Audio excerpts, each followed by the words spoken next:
Welcome back to the Colts Cast. It's Jamal, and I am Eric, your host of the Colts Cast. Yo. Jamal, for Colts Nation, today we have three of the biggest burning questions for the Indianapolis Colts in 2025. A three-piece.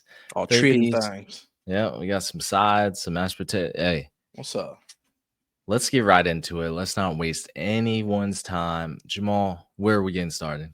Oh, that like and subscribe button, pop it. You know what time it is. Hit it. Let us know how you feel about these three burning questions or the other questions you got in concern to the Indianapolis Colts coming up to this 2025 season. But without shadow of a doubt, Eric, let's keep it on the offensive side of the ball for the first one. A fun one. I know a lot of people were getting hype over the quarterback situation. We ain't talking about that right now, at least not for this first one. We're gonna talk about this offensive line unit. Will the offensive line be a strong unit again? Tough question. Will Tough it? dog. What you want me to start? Hey, I'll start. Nah, I mean, it's not the. I'll start. I think that Tony Sparano has his work cut out for him. That's what I'm telling you this. The good thing for Mr. Sparano here right now is the fact that two players who are presumed starters here moving forward based off the current depth chart, that being Tanner Bortolini at center and Malcolm Chavez at right guard. These guys have been in the room since last year. They know kind of what's going on. They're the presumed starters for based off of the depth chart. So these guys kind of know what's going on within the unit. They're not fresh meat off the boat for us here. So I like to think that they know the reps. They know the cadence. They know how all the other players move in the fluidity in a fluid motion. So in my mind, they should be a plug and play. However, I've said this before and I'll say it again. The center is the most important part of that accordion because the center is the one who a lot of times for a quarterback who can't read the defensive backs or the linebackers or the defensive linemen. Well, a lot of times the center is the person who does that role, who he'll call his protections for the offensive line and so on and so forth. So hopefully Tanner Bortolini has been paying attention because I'm sure Ryan Kelly made a lot of calls in regards to protection during his tenure as the center for the Colts. So not saying that Richardson and or Jones and or Leonard or whoever's back there at the time can't make those calls themselves. In this day and age, is one of those situations where the center's job and responsibility is to not only command the offensive line, but also help command the quarterback spot. So Bortolini, he has a tough job coming in. And of course, Goncalves here for him at the right guard spot. He's got some big shoes to fill with us losing Will Fries. I know Will Fries is gone all season because of that leg injury, the broken leg. But like him or Danny Pinner, whoever's going to step up and show up can. But with Matt being our third round draft pick, I think last year, he has an opportunity to come out there and show up. So I think that while these two both have some big shoes to fill, with somebody at Sparano at the helm, they can get this thing cracking, pick up right where we left off. Yeah, I will say Ballard has always invested in the trenches, and I really like that about him. That's one of his shining bright lights for him. But Jamal, I don't think I could have said any better. Like, how impactful will Will Fries, the loss of Will Fries and Ryan Kelly be in 2025? Because Fries' 2024 tape was crazy before he got injured. He played like a top 5 guard in the NFL, and the Minnesota Vikings ended up grabbing him for $18 million a year in free agency. Oh no, not again. I'm just gonna order another camera after this pod. Ryan Kelly also got 18 million. But just total value. He didn't get 18 million a year. But yeah, it's gonna be interesting, Jamal. I will say this offensive line will potentially take a step down. I think Bortolini played pretty well last year as a rookie for what it's worth. Gonzalez, I think he's going to replace Fries at right guard, but I will say one of the great things is we have an alien under center, assuming it's Anthony Richardson. He's one of the hardest quarterbacks to bring down, so even if that offensive line does take that step back, I think Anthony Richardson can hopefully shed off the pressure and make some extraordinary plays if he is QB1. I fully agree. Sorry about that. My speaker turned on and turned it back off. But yeah, I fully agree with that. Richardson definitely has the ability to shake and bake. So he should have a little bit more time in the pocket, or even if he has a little less time in the pocket, he should be able to revert and make some moves and reads to get him to the next level. So yes, I agree with that. Up next for us, though, man, where you want to take this? Let's talk about defense. Defense doesn't get any love. So our second biggest burning question would be, under Lou Anarumo, can this defense take a step up from 2024? Who's starting from the top, Jamal?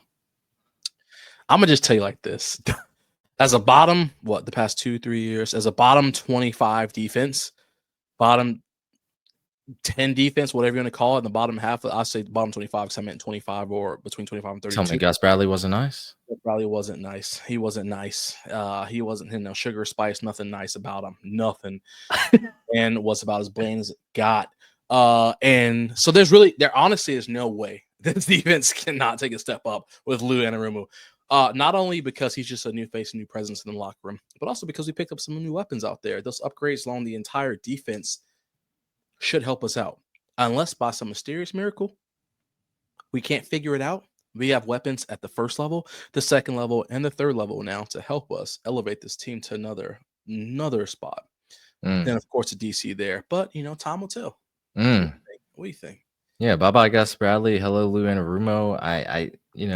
One of the biggest moments in Anarumo's career is probably when he shut down Patrick Mahomes in that 2021 AFC Championship game after an in-game adjustment. Like, he made sure, because he was lining them up, and then he made sure that wasn't going to happen again. Bro was dropping like 8 defenders in coverage to confuse them boys, and they got it done. That's when they made the Super Bowl that year. That's when he had some defensive talent. So I'm hoping he could bring that here in Indy. But another question, kind of a supplemental question. This would, do the Colts have the defensive talent to adapt to different coverages? He's going to use a lot of different looks. That's going to come along with plenty of disguises to stifle those opposing quarterbacks. You don't want to get lost in the sauce if you're one of those 11 on the field. I just don't want our guys overwhelmed, especially because Anarumo is trying to make his mark in the first year. There's a lot of expectations for this front office in the first year. If he can set this defense up better than Gus Bradley did last year, even by one step, I think the Colts are better. And the Colts also, like you said, Jamal, they added significant talent, especially in that secondary, second-round pick, edge rusher, JT Tuimoloau. On paper, I think this defense is way more talented, and now it's just, can we put it all together? Yeah, I agree. And I think it's so funny you say that because I'm pretty sure I read something like, I don't know, it was last year or early last year or not, but I thought it was that like someone asked Gus about why he doesn't scheming up more stuff. And he said just because he doesn't want to get it too confusing out there. So maybe the physical ability or the mental ability of some of our players we have on the squad wasn't quite there. So that's a great point you bring up with Lou. If he has the talent around him to then make this defense what it, I don't want to say mirror image, but even a blip of what that 2021 Bengals defense was. I don't know. That's a great point you bring up, because we got a lot of players out here, but again, do they have that skill set or that mindset or that physical attributes to help put them to be shifty, to be able to have that many people drop in coverage? Because one of the biggest things we loved about Shaq Leonard when he played for the Colts was that he was able to drop in coverage. He was able to do what we needed to do. Can Zaire do that? Can Carlisle's do that? We don't know yet at this point. So I like that you bring that up. That's a very good point. I'm hype about Jalen Carlisle. I would say he would have made our 4th breakout player on that list, the other pod, but we only had three that day. Someone said we were sleeping on DJ Giddens. I didn't know you could. He's a rookie. I don't know. There's nothing to break out into, guys. Anyway, Jamal, what's our last burning question? The last one is the one that everybody's all worried about, and I know there's plenty of biases towards this. Eric may have a little more biases than anybody else I know, but no, I'm just kidding. There are a lot of Colts fans have that bias. Who's going to win that quarterback 1 spot? Who's going to win? Who's going to win? Just call it right now. Who's going to win? I mean, let's just keep it simple, man. You already know how I feel about this. I've been saying that in the last few pods. Richardson will earn that spot on this roster as a starter. He's going to do it the hard way, but he's going to earn it. I agree with bringing in competition.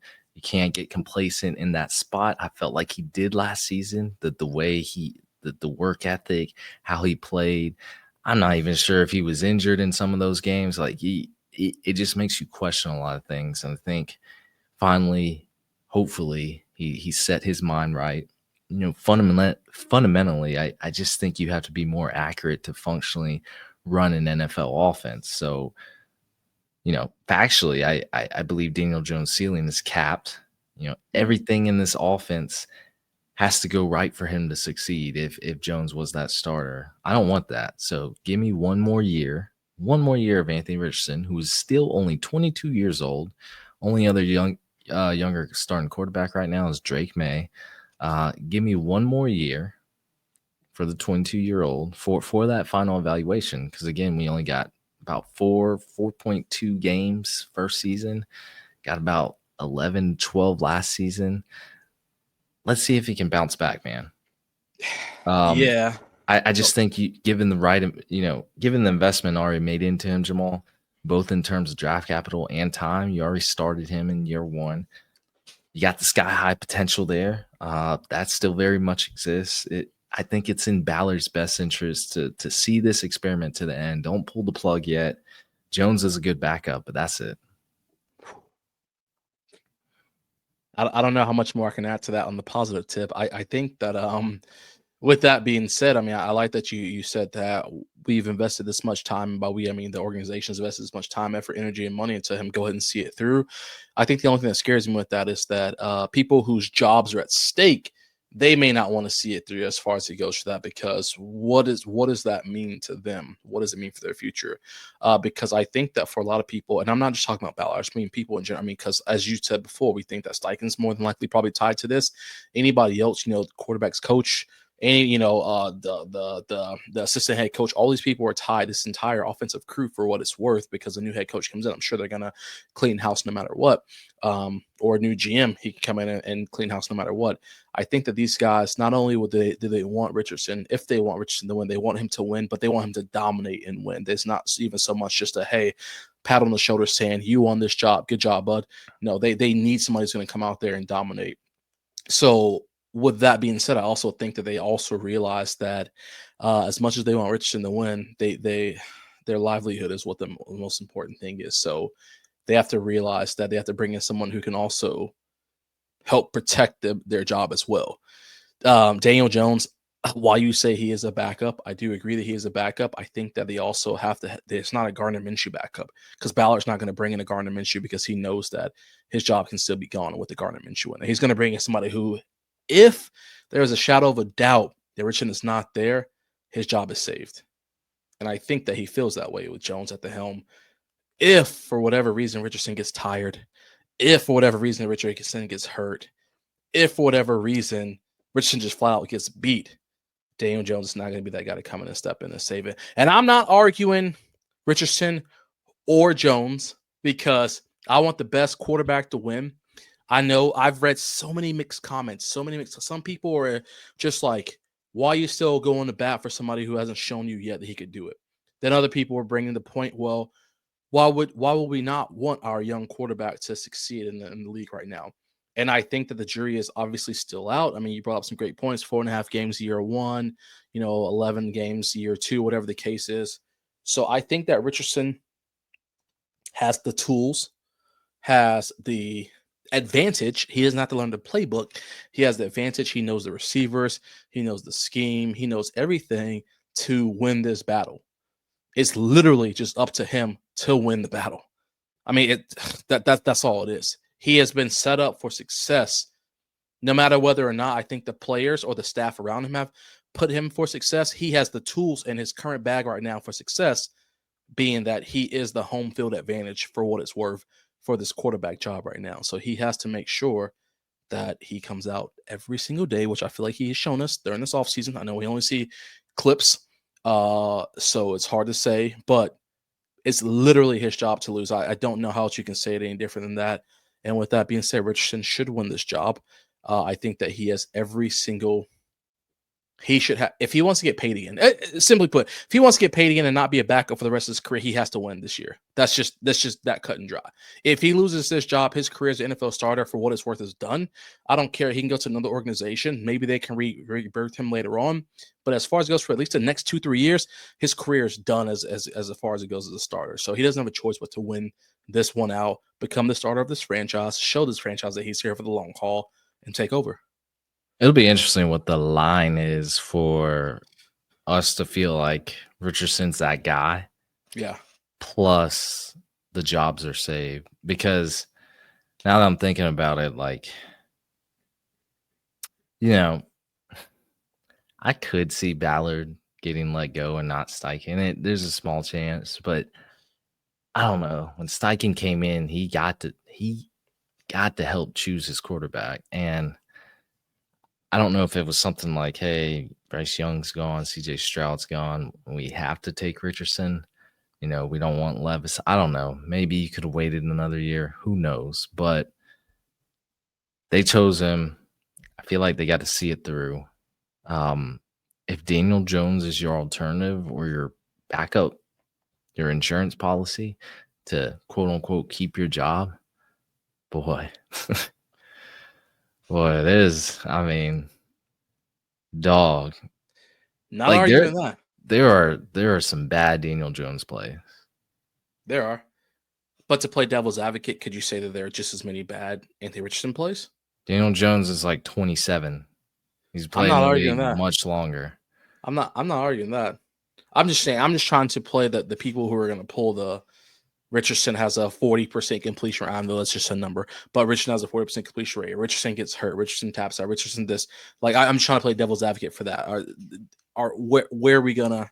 How do we draw the fair line between the two players? Where do we say, okay, here's hard facts for both players and where they both stand and why I think that one should be in another spot? Because could we say that people go to New York to die? Quarterbacks go to New York to die? I don't know. Richardson needs to be more accurate, but I don't. Like I said, I say this with every rookie. Give him 3 years. Like I respect the 3 years. I respect that. Oh, y'all was riding Alec Pierce off a year ago. Y'all was. Y'all was. Talk to him. Listen, I'm gonna tell you. Same people doing that to AD Mitchell now. Y'all was riding off Alec Pierce a year ago. Bro, y'all need to be patient. God. Oh yeah, y'all Colts cast listeners. I may have to just go back and listen. Y'all almost forgot Eric was a teeter-totter all season long. This man 1 week he'd be like Richardson A1. Next week you'll put Richardson on the bench. Next week you're Richardson top 1, and next week you'll put Richardson back on the bench. Y'all, yeah. Opinions change. You got to stay level head. Opinion, but it's easy to say that now though, right? That's what you're saying though. You're saying that.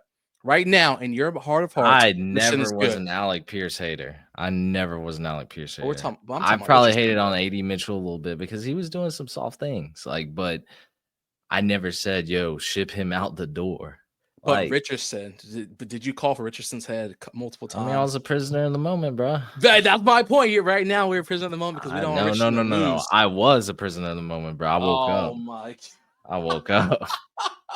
You woke up the next week and then went back to bed. Bro, he said he was tired. He tapped out of the game. Like, yes, my heart was broken, but after a week, I was like, all right, yo, he 21. Like, I've done some things when I was 21. Do something for me. Yeah, like you guys, we gotta slow your roll. If he taps out again, yeah, he's cooked. But see that you can't say. You gotta be all. You gotta make mistakes, bro. Like, see, that's where fans get so lost in the moment because they live in such a moment. So Richardson's cooked. I didn't say that. Let me say this. Bro. You're being so agnostic to this. You haven't even picked one. Who will win QB1? I already said. I said who should win QB1. I said that Richardson has every single tool that could be humanly given to you to win this. So for whatever, if Richardson loses this battle, when is his offense, his receivers, his quarterbacks coach, his offensive coordinator, his head coach, his GM, and he loses this, then he's cooked. You literally he cannot have someone else come in off the street and take his job. That just, if you do, that means you are not built for it and you don't deserve it. At that point, you don't deserve it.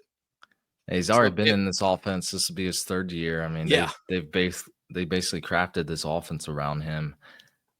This is why I'm telling everyone right now, Anthony Richardson, barring any catastrophic event, will be the starter come week 1. Agreed. I don't care if he has a 8% less completion rating in the preseason.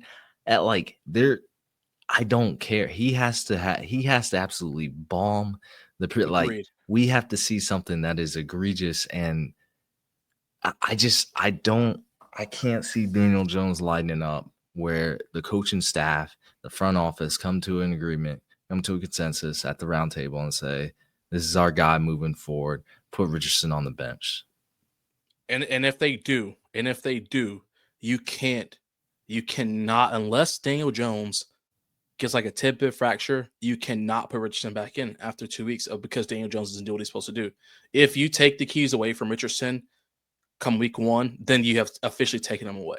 I don't think you can't reasonably give him back to him after that. You can't say, just kidding.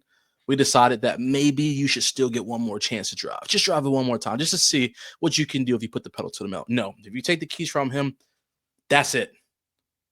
And Daniel you're Jones riding with Jones. Has a losing record in every single season except one, where they went 9-6-1.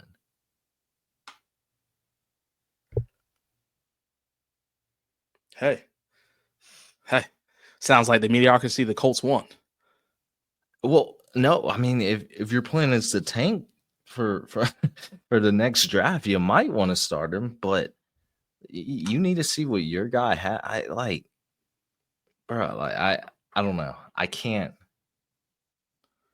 Are you buying a Daniel Jones jersey right now? Don't ever. See, this is what I'm saying, bro.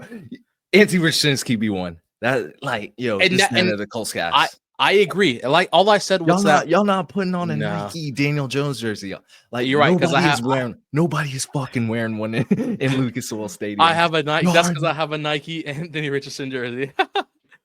And so does half that fucking stadium. I know. I think some people forget, y'all. I'm gonna reach back here real quick and grab something for y'all real quick. Then this last thing I'm gonna show y'all, because I've been a Richardson believer since day one, and it is always gonna remain that way. I've been a believer for. I've been a believer for like 80% of the time. I will never be. I've lost faith. I've lost faith at some points, but I've regained it. Those of y'all still listening at the 23-minute mark, that's an AR 10 out of 10 autograph card. 10 out of 10. How much is that worth? The last time I checked, $300 or $400, something along those lines. I say all that to say, Richardson, literally, this is his job to lose. And like I said, if for whatever reason, like Eric said, the Colts say, hey, listen, my man, you ain't it, then you cannot disrespect him, disrespect the fan base or the organization by then putting him back in after Jones shits the bed. You just can't. You cannot do it. You pull the keys away, then they're gone. That's it. End of discussion. That's it. You can't put him back in after that. I bet there's more he gets hurt. Carson Wentz jersey sales from the day that Daniel Jones got signed, because his jersey's at like 95% off. I bet you there's more sales in that department than there is for Daniel Jones jerseys for the Indianapolis Colts. Like, this is what I'm saying. Like, Jim Irsay and Chris Ballard are not stupid. Ticket sales will dramatically go. Like, bro, they can't really go any lower. What else we got last year? Yeah, I don't have nothing else to say. Those tickets last year are free, though. I couldn't even sell my tickets at the end of the season. I couldn't even give them away, as a matter of fact. I offered multiple people for my tickets for the games because I didn't want to go anymore, and they still wouldn't take them from me. So, yeah, I still had to show up. But Daniel Jones has to do something indescribable, and Richardson has to be, like, below average. Like, yeah, Daniel Jones would have to have, like, a perfect pass. I don't know. He would have to do something extraordinary, but, hey. That was a long QB1 question. That was. I know. I'm glad we saved it for last. I don't want people to listen to that and then make the decision off the rest of the pod. Get into the thickness of it. We're probably going to talk about it way more as the months go on, because we got almost 4 months until regular season. I know it's about 3 months probably until preseason, 2.5 until training camp, but it's a lot of off season still left. Those are our 3 biggest burning questions for the Indianapolis Colts in 2025. Again, like Jamal said, if you've gotten this far, let us know what you think in the comments. It's been real. It's been fun. Jamal, we got anything else? That's it, dog. That's it. That's going to be it for us, everyone. Thank you for listening to the Colts Cast. We are live on Apple Podcasts, Spotify, YouTube, or any platform you use to listen to podcasts. And we'll be back next time to give you some more Indianapolis Colts content. Y'all take it easy. Take it easy.